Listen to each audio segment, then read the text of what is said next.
रूस और यूक्रेन के बीच जारी लड़ाई ने घातक टर्न ले लिया है।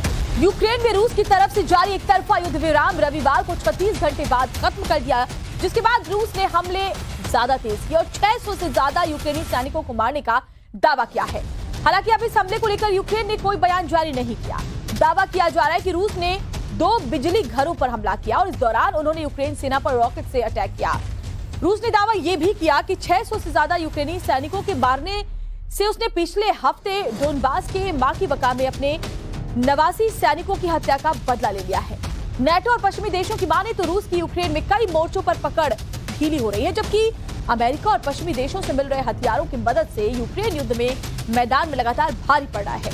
हालांकि अब ये खबरें भी सामने आई हैं कि रूस ने अब पूरी तरह जो ट्रेंड सैनिक है उन्हें मैदान में उतारा है, जो लगातार अपना दायरा बढ़ा रहे हैं। इस बीच जो बड़ी खबर आ रही है आपको वो बताते हैं बायो से जुड़ी हुई। बहुत बड़ी खबर ये कि रूस का यूक्रेन पर जबरदस्त अटैक। रूस ने यूक्रेन के क्रामाटोर्स्क में किया ये हमला। यूक्रेन के 600 सैनिकों को मार गिराया गया है। यूक्रेन ने हालांकि रूस के दावे को नकारा है। सैनिकों की मौत की बात सिर्फ और सिर्फ अफवाह बताई है। रूस ने हमले को माकीवका का बदला बताया, जिसमें उनके 89 सैनिक मारे गए थे और ऐसे में यूक्रेन के 600 सैनिकों को ढेर करने का दावा रूस की तरफ से किया गया है। ताबड़तोड़ हमले सीज फायर के बाद किए गए हैं रूस की तरफ से।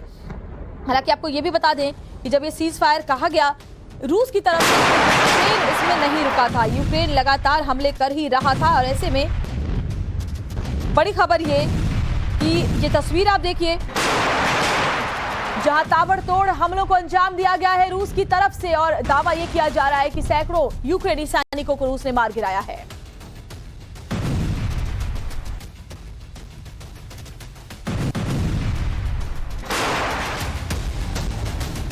और चलिए अब आपको ग्राफिक्स के जरिए बताते हैं कि रूस की तरफ से यूक्रेन पर जो जबरदस्त अटैक किए गए हैं उससे जुड़ी हुई और क्या जानकारियां सामने आ रही हैं। देखिए, रूस का यूक्रेनी सेना के ठिकानों पर अटैक हुआ है। सीज फायर के खत्म होने के बाद ही ताबड़तोड़ रॉकेट से हमला रूस ने किया है यूक्रेन के कई ठिकानों पर और दावा रूस की तरफ से यह भी किया जा रहा है कि इस हमले में 600 से ज्यादा यूक्रेन के सैनिक मारे गए हैं।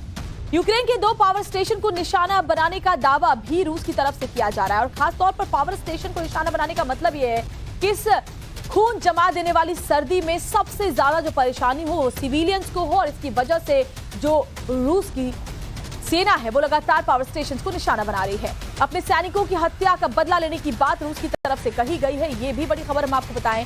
यूक्रेन ने डोनबास के माकीवका में हमला किया था और जिसमें इस अटैक में 89 सैनिक रूस के मारे गए थे। हालांकि यूक्रेन का दावा तो इससे भी कहीं ज्यादा सैनिकों की संख्या का था, लेकिन अब इस अटैक के बाद रूस ने इसे उसका बदला बताया है। तो ये तमाम बड़े अपडेट्स हम आपको बता रहे हैं रूस ने जो हमला किया उसको लेकर। इस बीच चलिए आगे बढ़ते हुए आपको तस्वीरें भी कुछ और दिखाते हैं। यूक्रेनी सैनिक पर हमले का जो लाइव वीडियो 3 तस्वीरों के जरिए देखिए। फोन पर बात करते सैनिकों को निशाना बनाया और ये 3 तस्वीरें फिलहाल हम आपको पहले दिखा रहे हैं। देखिए, अपने अपने दावे दोनों ही देशों के हैं। यूक्रेन का अटैक पहले किया गया था जिसमें 89 रूसी सैनिकों, उसके बाद सीज फायर के खत्म होते ही रूस ने अपना ये बदला पूरा कर लिया है। ताबड़तोड़ रॉकेट से हमले यूक्रेनी ठिकानों पर किए गए हैं। हालांकि दोनों ही देशों के अपने अपने दावे हैं। जेलेंस्की से नकार रहे हैं और पुतिन का कहना है कि हमने 600 से ज्यादा सैनिकों को यूक्रेन के मार गिराया इस हमले में, यानी बड़ा नुकसान और अपना जो बदला था वो भी हमने पूरा कर लिया है। तो ये 3 तस्वीरों के जरिए आपको युद्ध क्षेत्र का हाल बता रहे हैं। खासतौर पर सीज फायर खत्म होने के साथ ही धमाके की आवाज से पूरा का पूरा यूक्रेन गूंजता हुआ नजर आ रहा है।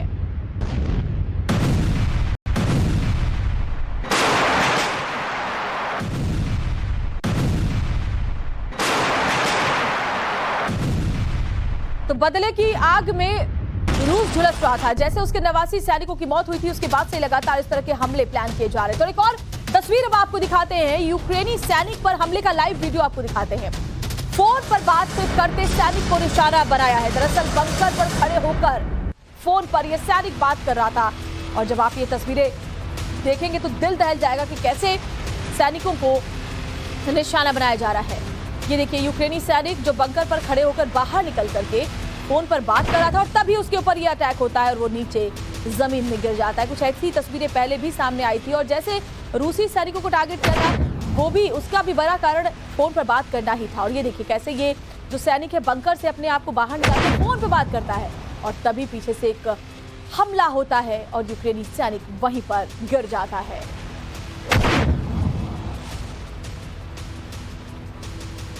और एक और बड़ी खबर आपको बताते हैं, युद्ध में एडवांस गन के साथ रूसी सैनिक नजर आ रहे हैं। जियासिंथ B152 गन का जो वीडियो है वो सामने आया है। रूस के रक्षा मंत्रालय ने ये वीडियो जारी किया है।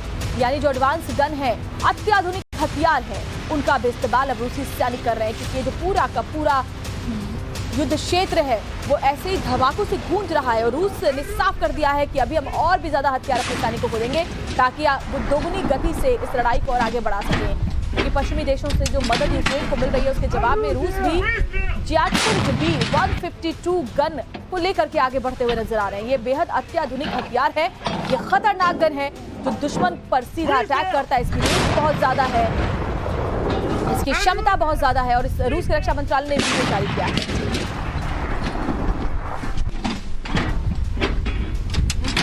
तो एक के बाद एक घातक हथियार इस्तेमाल किए जा रहे हैं जंग के मैदान में, और ये जो गन है वो दुश्मन को सटीक टारगेट कर मार गिराने में सक्षम है, उनके ठिकानों को तबाह करने में सक्षम है। और ये देखिए, ये वीडियो जो है रूसी रक्षा मंत्रालय ने जारी किया है।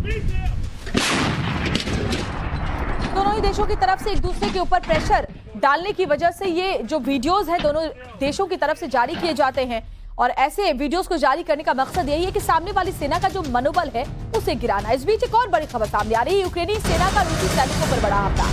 रात के अंधेरे में रूसी सैनिकों पर बमबारी की गई है। यूक्रेनी मीडिया ने यह वीडियो जारी किया। इससे पहले हमने आपको वो वीडियो दिखाया जो रूसी रक्षा मंत्रालय ने जारी किया था, और अब देखिए ये वीडियो यूक्रेन की तरफ से जारी किया गया है, जिसमें रात के अंधेरे में निशाना बनाया गया है रूसी सैनिकों को। रूसी सैनिक जब रात के अंधेरे में वहां पर मौजूद थे, और उसी वक्त सीधा टारगेट करके उन पर यह अटैक किया गया है, जिसमें बड़ा नुकसान रूस को पहुंचाने का दावा किया जा रहा है।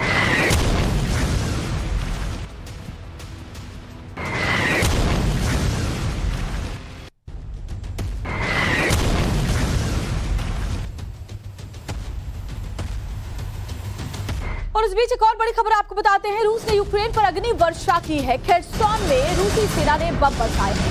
हमले में यूक्रेन को कोई बड़ा नुकसान हालांकि नहीं पहुंचा है। रूस के 19 हमलों में एक यूक्रेनी घायल हुआ, यानी कि जो हमले ताबड़तोड़ रूस की तरफ से किए गए उसमें बहुत बड़ा नुकसान यूक्रेन को नहीं पहुंचा है। ये देखिए, ये अग्नि वर्षा, आपको जो तस्वीरें नजर आ रही होंगी उसमें आपको सिर्फ और सिर्फ आग की लपटें दिखाई दे रही हैं। खेर्सोन में रूसी सेना ने बम बरसाए हैं।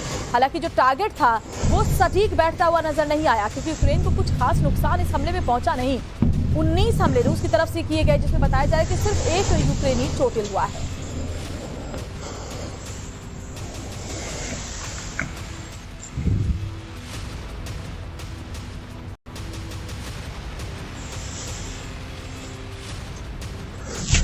और इस बीच एक और बड़ी खबर आपको बताते हैं, डोनेस्क में गैस स्टेशन में भीषण आग लगी है। बड़ी खबर, यूक्रेनी सेना के हमले के बाद ये आग लगी है। रूसी सैनिकों को टारगेट कर रहा था यूक्रेन, और डोनेस्क के गैस स्टेशन में ये भयंकर आग लग गई है।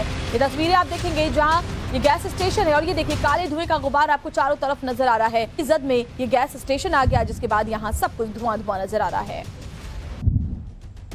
और इस बीच महायुद्ध के दौरान एक बहुत बड़ी खबर और सामने आ रही है। रूस पर यूक्रेन मिलिट्री इंटेलिजेंस ने एक बड़ा दावा किया है। दावा यह है कि रूस जल्द करने वाला है एक नया मोबिलाइजेशन। रूस फिर से 5 लाख लोगों का मोबिलाइजेशन करेगा। बसंत और गर्मियों में युद्ध के लिए सैनिकों की भर्ती की जा रही है। मोबिलाइजेशन में युवाओं की भर्ती की जाएगी। खासतौर पर सितंबर में रूस ने किया था पहला मोबिलाइजेशन। सितंबर में 3 लाख सैनिकों की रूस ने भर्तियां की थी। इसका मतलब साफ साफ ये है कि अभी भी रूस इस युद्ध को लंबा खींचने की तैयारी में है।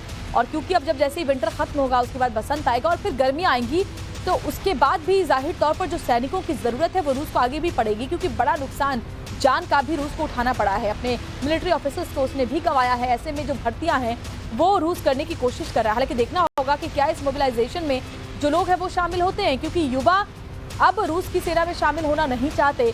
वो चाहते हैं कि वो यहाँ से निकले, कहीं और जाकर के अपना भविष्य बनाए। ऐसे में देखना होगा कि इस मोबिलाइजेशन के तहत कितने युवा इसमें भर्ती होते हैं।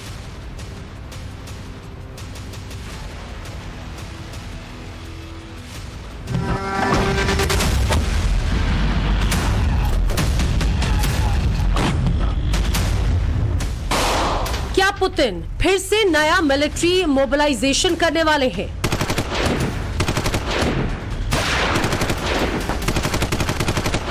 क्या पिछली बार की तुलना में इस बार बड़ी तादाद में रूस में होगा मिलिट्री मोबिलाइजेशन?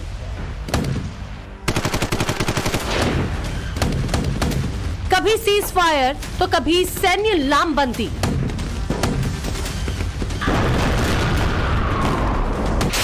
आखिर पुतिन का इरादा क्या है? इस सवाल का जवाब और पुतिन का इरादा सिर्फ एक, वो है कीव पर कब्जा। पुतिन के इरादों को लेकर यूक्रेन की सैन्य खुफिया एजेंसी के डेप्यूटी चीफ वादिम स्क्लिविस्की ने दावा किया कि रूस एक बार फिर से नया मोबिलाइजेशन करने की तैयारी में है। इस बार रूस का इरादा 5 लाख लोगों को सेना में भर्ती करने का है। यूक्रेन की मिलिट्री इंटेलिजेंस ने यह भी दावा किया कि रूस नए मोबिलाइजेशन के तहत 5 लाख सैनिकों की नई भर्ती का ऐलान इसी महीने 15 जनवरी को कर सकता है। दावा यह भी किया जा रहा है कि रूस वसंत और गर्मियों के युद्ध के लिए नए सैनिकों की भर्ती करेगा, जिसमें ज्यादातर युवाओं की भर्ती होगी और उन्हें उसी के अनुसार ट्रेनिंग दी जाएगी।